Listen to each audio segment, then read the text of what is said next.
What's up, everyone? So this is probably the second or third. No, there's at least two other videos about this engine, but if you haven't seen it before, definitely recommend it. I know what you're thinking. This has got to be the coolest looking pressure washer ever. No, unfortunately not. This is an engine that I put on a stand just to kind of test it and tune it, but it's going to go on a mini bike that's going to be completely rebuilt, and I'll do a couple of series on those. But in the meantime, I did a real quick sum up.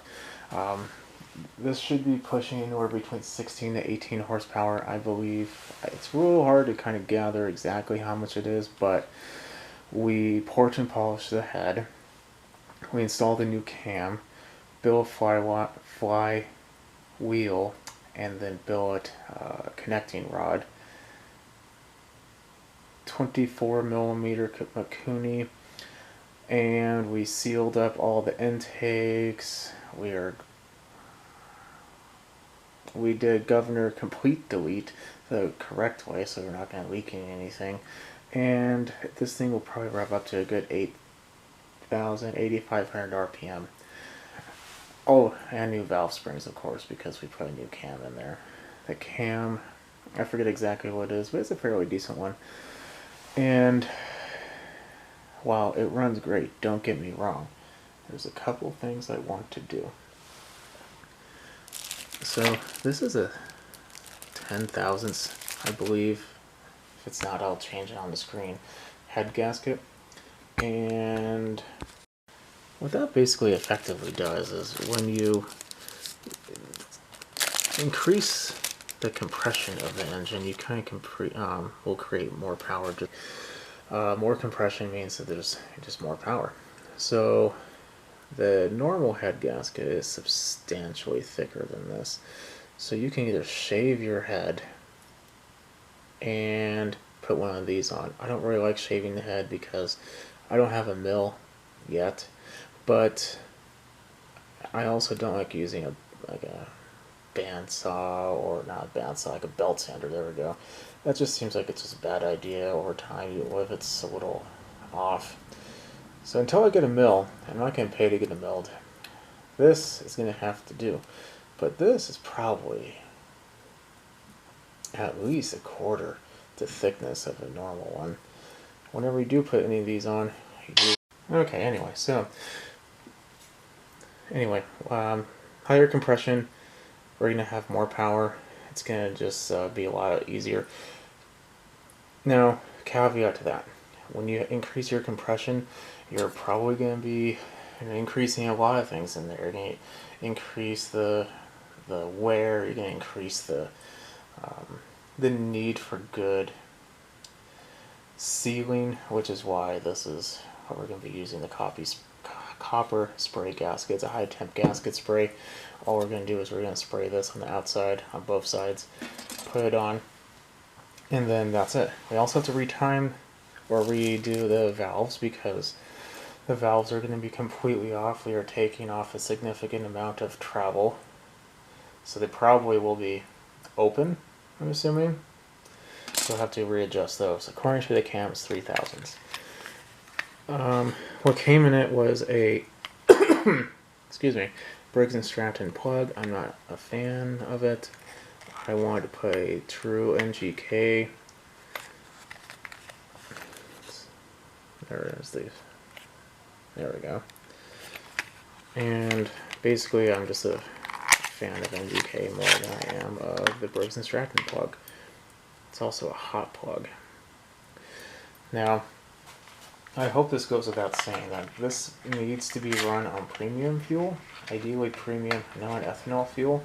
If this is run on regular, there's a very good likelihood that it might start spark knocking, basically as its pre-ignition, or because we're increasing the compression, we're increasing the heat, we're increasing the speed and everything.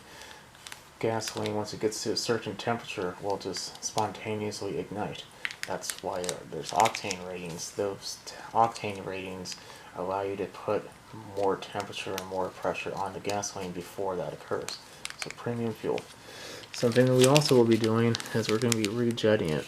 I believe we have already kind of done this. I drilled it, but I have these jets. Yeah, basically that came with it. I drilled it out to probably one of those. I'm going to put 100 in there. That's also going to kind of help keep the temperature down, I believe. I don't know. It might just burn rich. But we're going to find out. So let's get started. So the real benefit of doing all this work is just obviously more horsepower, but the billet rod and the billet flywheel is mainly there because I have put a new cam. Well, there, you're a tad close.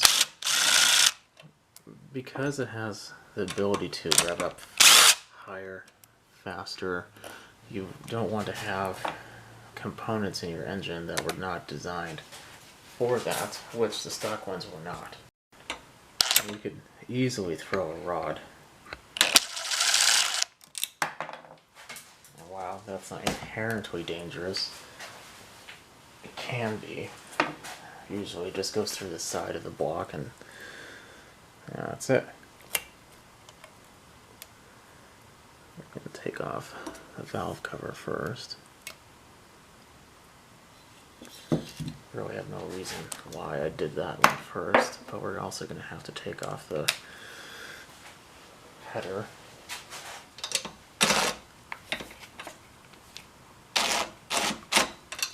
Must be a different size.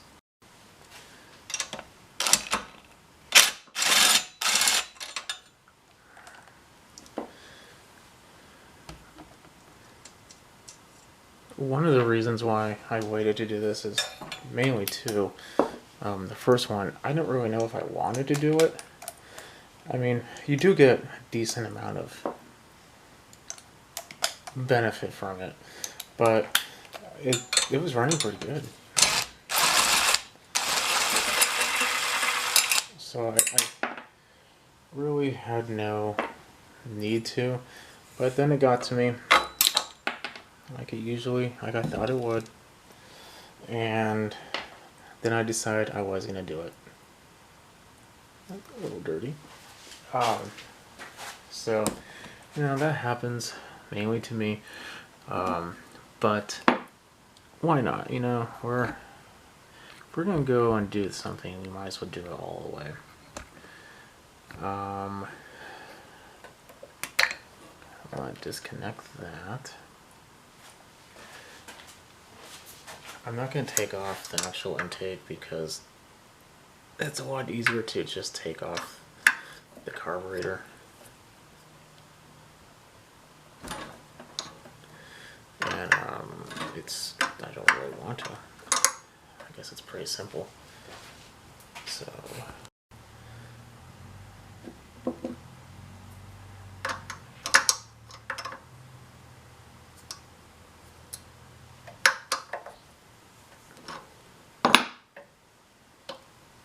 after a certain point, they're just finger tight, so we're good to go.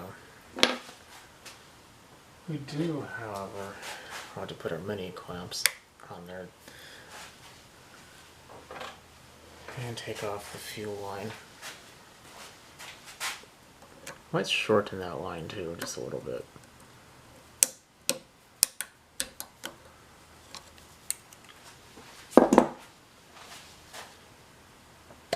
Just to kind of help clean it up. I'm just going to take off the carb. So we're back to the head. Luckily, it's just a couple of bolts.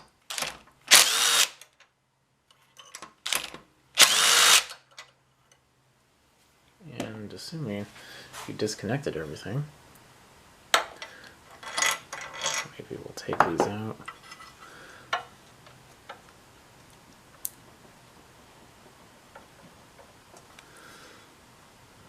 What are we getting caught up on? Oh yeah, that heat shield. I always forget about the heat shield. I've always said don't forget about the heat shield. And what did I do? Forgot about the heat shield.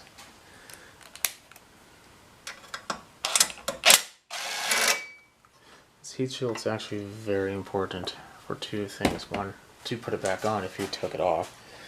And two, I don't want to ruin this, so let's just see if that comes off without any fuss. There we go.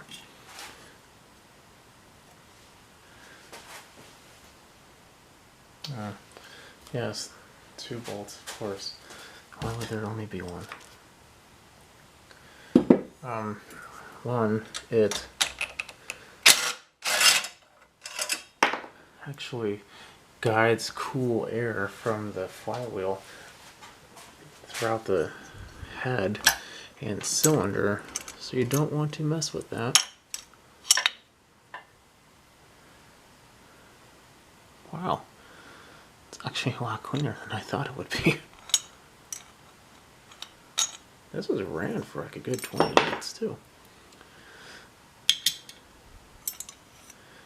Well, anyway, part of the other part I was kind of forgetting to go over was I had wanted to do this after I broke in the cam too, because in my opinion this would be a good idea.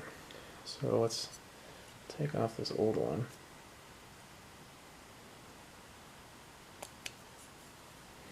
Before we do that, we'll CYA. I'll just make sure it's the same.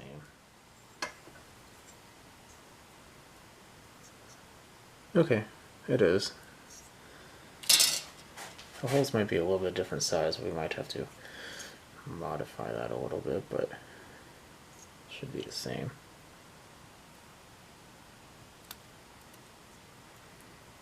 There we have it. Yeah, this.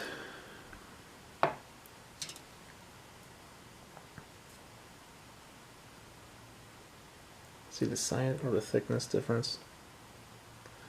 Pretty substantial. So let's pull this up.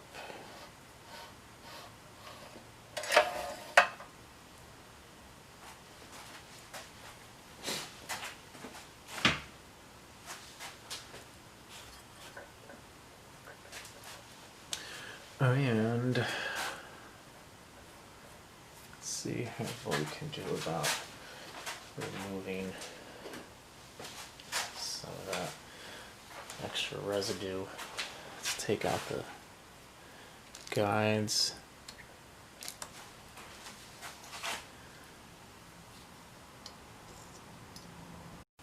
So I got everything nice and clean. I'm still amazed at how carbon free everything was. That's cleaned. So now, this is kind of the hard part. I usually just take like a stick or long screwdriver I don't care about or something and just kind of put it in here and then with the spray. We do want to put in the guides and have all that ready, because I think the instructions say it's setting up pretty fast afterwards. Yeah, it doesn't quite say. It just says hold it 8 to 10 inches and do it not in an enclosed garage. So I'm going to open the door and do it then, and then I'll just put it on here just to make sure. I knew it. One of these holes is too small, just barely though.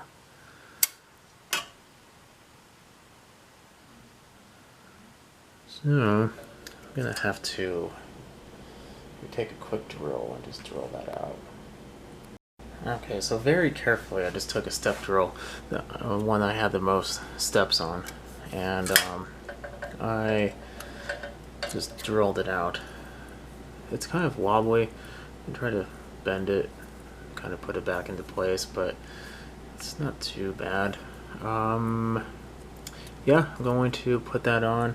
I'm going to take some acetone and clean the surface of the cylinder wall, not the wall, but the block, and also the head and this. I'm going to just try to get all the oils I possibly can off. You might as well just see this. So it looked clean, but even with that, that's just what I got so far. I mean, everything looks clean until you clean it, I suppose. I'm not going to worry too much about the cylinder. I just want to get the mating surfaces nice and oil free as I possibly can.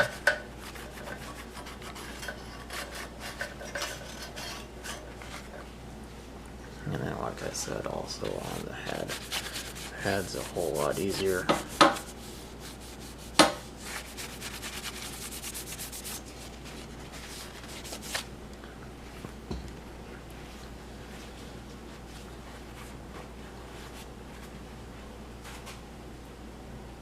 We have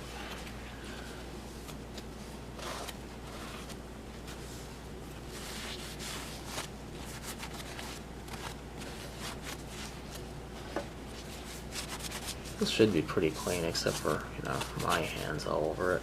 So I'm just trying to hold the outside of it. Okay, I'm going to spray it and put it on, bring it back. Okay, so that's done. We have everything in place. Let's go ahead and put this on. So I got it all done.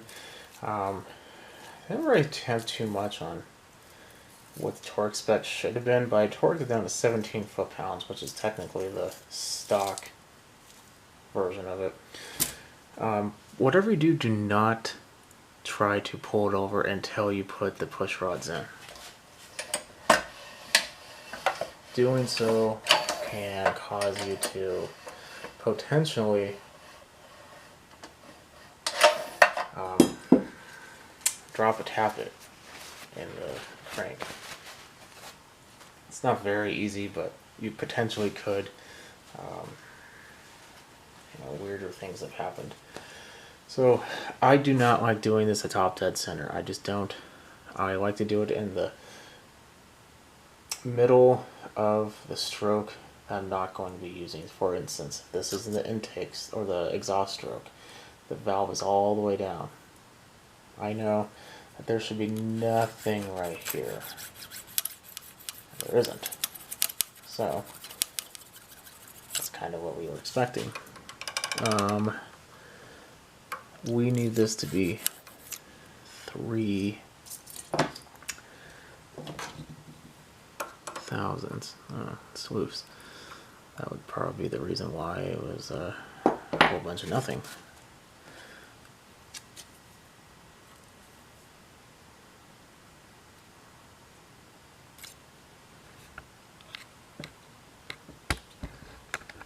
I'll just get you into the action, why don't we?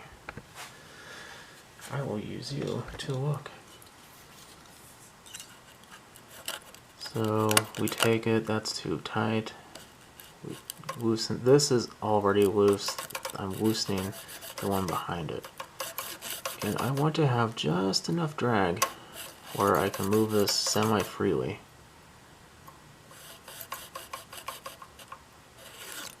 That feels pretty good right there. Now, usually you have to do a little bit wider because when you tighten this up, you potentially can you know, just inadvertently be tightening it.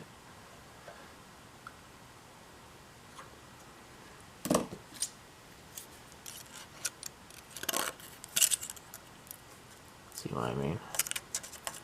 Let me grab a 12mm, make this a little easier on myself.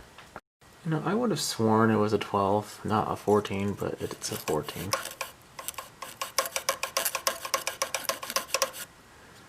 So that's good. And we're going to loosen it just a tad and tighten that up.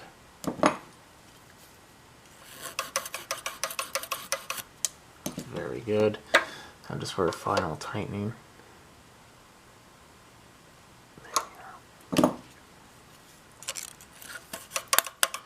And as you can tell, I tightened it a decent amount anyway.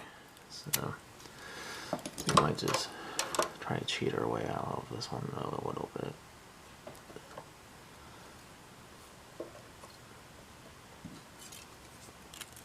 I'm telling you, these can be very, very finicky.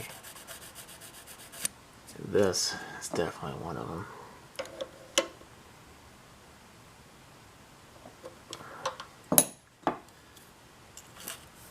But it's very important that we get it right. See, now that feels too loose. But maybe if we tighten this one again. No, the whole thing just went up, but let's see where it goes. Oh, but that's perfect. I'll leave it. So I'm going to do the exact same thing to the other side now. You want to look at your specs for both. The exhaust is a little hard. You want to make sure that you're 100% on the intake stroke, because if you're not, you could be on a compression release. Oh, wow, that's way too tight. And that would be bad, because if you're adjusting your valves while the cam is trying to release pressure,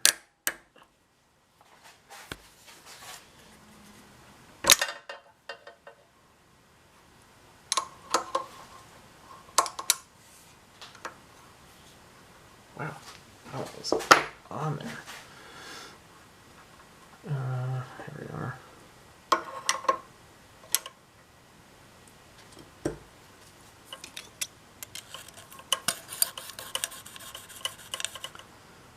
That's actually pretty good right there, because when we tighten it yet again, it will.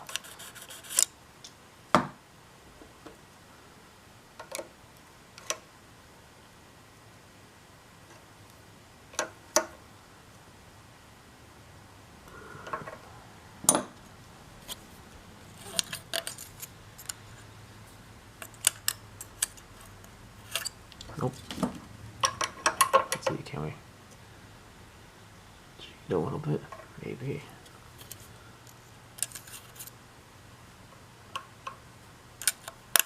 Oh, that's way too tight.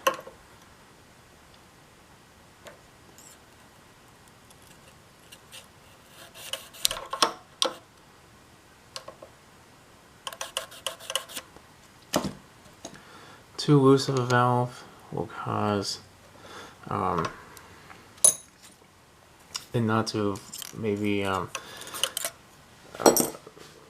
push down far enough, so you will potentially have a really hard time starting it. Too tight of a valve will be more or less the same, except that would just be constantly putting the valve down, and you will have little to no compression. Well, I mean hard starting. I mean hard starting in the fact that it might kick back at you if it's too loose.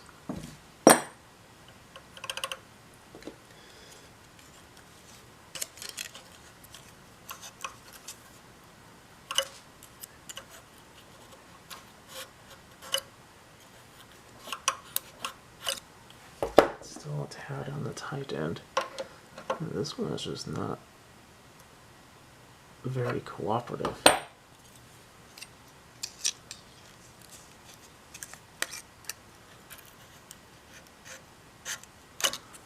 Still on the tight end.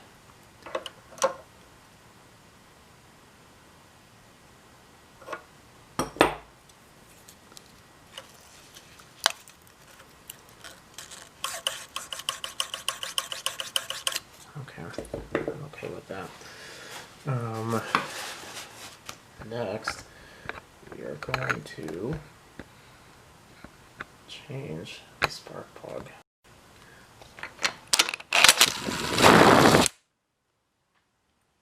So the plug, like I said, there's nothing wrong with the plug. It looks like it's burning good, all that nonsense, but I just like, oh, that one's actually taller. Ooh. See that? Might not be able to use it. I mean, it's like a hair taller. What we're gonna do is we're gonna put it in. And we're going to pull the engine over very slowly. See if it touches it.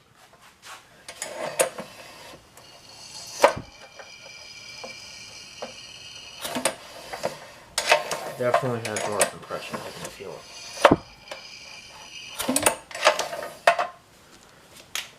So.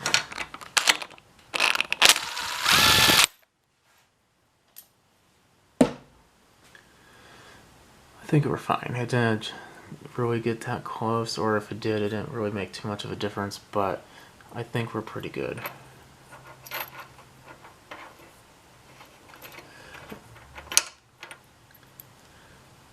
This is basically a Honda clone, or a Honda, whatever you want to look at it. And both of those engines, to me, always end up running a little better on an NGK. So this is kind of the reason why I want to do this. Let's take a look at this bar. It helps if you turn on the machine.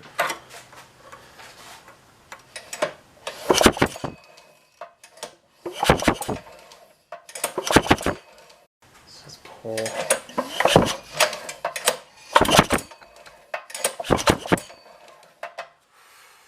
There's a lot more compression. That's nice. I'm going to put on the valve cover. That's easy enough. I'm going to clean it up because there's a little crap in there from my fingers. And put the header back on and we'll work on the carb. So, like I said, we are going to be changing the jet out on this carb.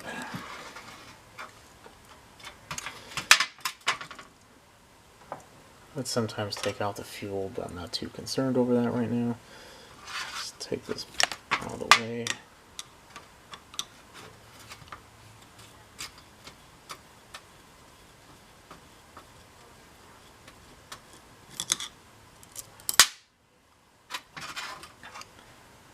This is a 24 millimeter Mikuni.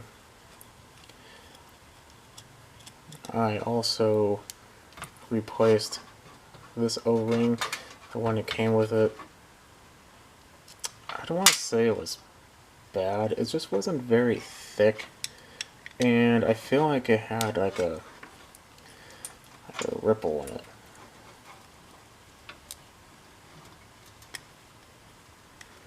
Gasoline's gonna get everywhere. That's okay.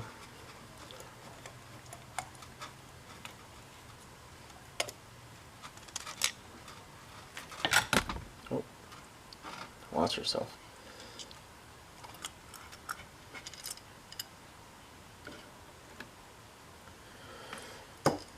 Okay. Now that we're thoroughly soaked in gas, just wipe up as much as we can.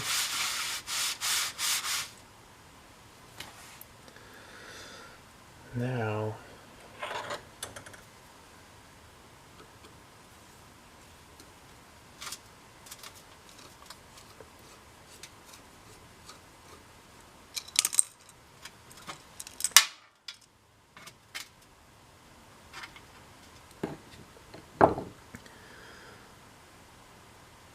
oh, excuse me, that was a 95. I thought it was an 88 for whatever reason. Well, good thing we have extras to choose from. So I took it up to probably like a 97 or 98. My hands are disgusting right now. So let's find something. We have 100, 105, 110, 15, and so on.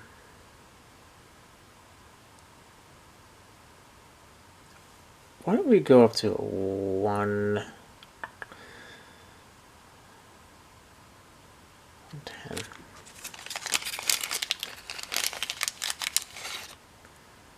I'll put a link in the description for everything below, including these jets, but I did this, is that 295s? I did this before, and unfortunately I had the wrong jet.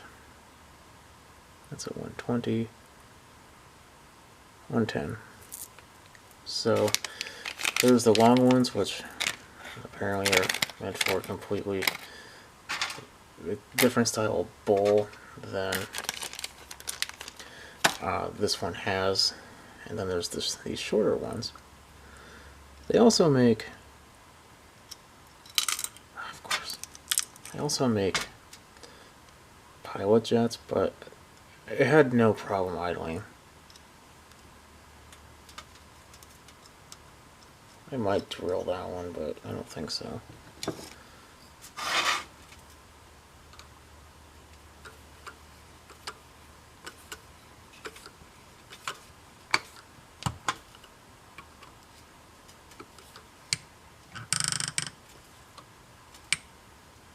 Okay, that's nice and tight. That's definitely a big hole. We'll put it back together. We'll see what actually happens. So, this is my thought about it. Now, if I'm wrong, someone please correct me in the comments below.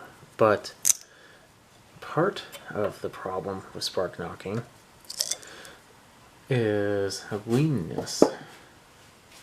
So, if you're going to increase your compression, you're going to definitely have to increase your fuel to combat that.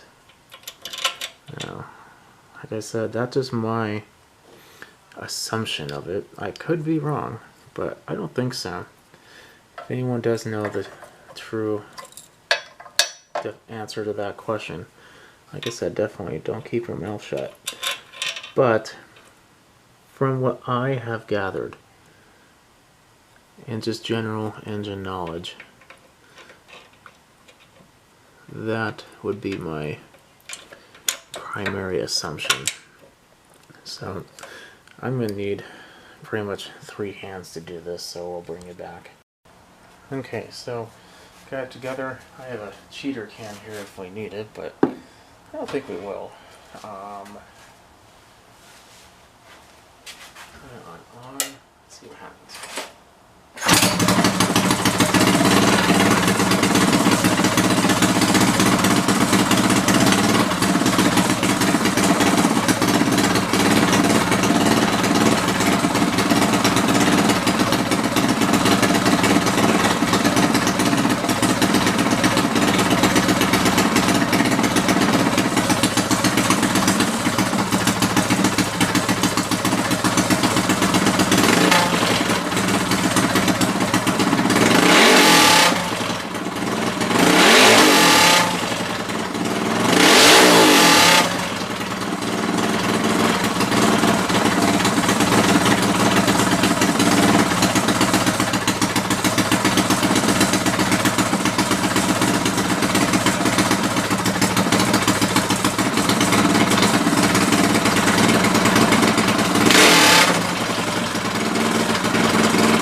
I'm definitely happy with that. Before, it would kind of stall when we first gave it gas. And granted, there's no load. That's a big difference. But yeah, I think this is a good head gasket install. Well, if you like what you see, keep watching, subscribe, definitely put a thumbs up. Catch everyone later. Bye. One final thing before I go. I'm going to change the oil because I do let it run for about 20 minutes. Just kind of break it in. This is the break-in oil, so I don't really want to, well, not break in an oil, it's the first oil change technically. The break-in oil came with the engine I took out when I first put it together, but yeah, it has substantially more compression and it runs a whole lot better. I can tell it doesn't pop nearly as much, so that's good. Still might consider putting in a larger jet when I put it on the bike, but I have a lot of choices. That's why I like that kit. Okay, this is a real time to go. I'll catch everyone later. Good night.